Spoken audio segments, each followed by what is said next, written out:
tumekuja katika mradi huu wa kutoka Ubungo Samnujoma. Tumeona wanakwenda na kasi, lakini kasi yao sio nzuri, na hivyo tumewapa miezi miwili waweze kumaliza kabisa ile section ya kutoka Ubungo mpaka kufika Mwenge. Na vile vile eneo lile nimebaini ya kwamba vijana wanaofanya kazi katika hii miradi, na hiyo sio kwa eneo lile tu, ni kwa nchi nzima. Kijana anapokwenda kufanya kazi katika hii miradi, isiwe kwamba mtu anaamka tu asubuhi anamfukuza kazi. Hapana, badala yake waheshimiwe kwa ile kazi wanaoifanya, na hata mikataba yao iwe ni mikataba yenye kutunza utu wao. Haiwezekani leo anafanya kazi, kesho mwajiri anamfukuza tu. Matokeo yake yule kijana anashindwa, hana namna ya kujitetea, hana namna yoyote. Kwa hivyo nimetoa maelekezo kwa wataalamu wetu.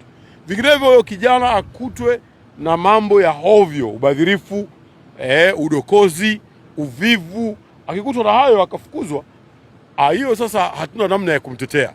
Lakini tatu, nimekuja hapa katika barabara ya kutoka Mwenge kwenda Tegeta. Sasa hapa nimemkuta mkandarasi ni mzembe, na hii ni mara ya pili nakuja kukagua hapa.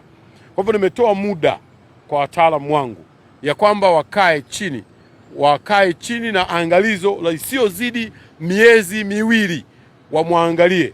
Akishindwa kuperform vile tunavyotaka, huyu tuna terminate mkataba wake, tunavunjilia mbali mkataba wake na tutatangaza upya, na baada ya kutangaza upya tutakwenda kupata mkandarasi mwingine atamalizia hii kazi, kwa sababu hawa sio watu walio serious kutumalizia hii kazi.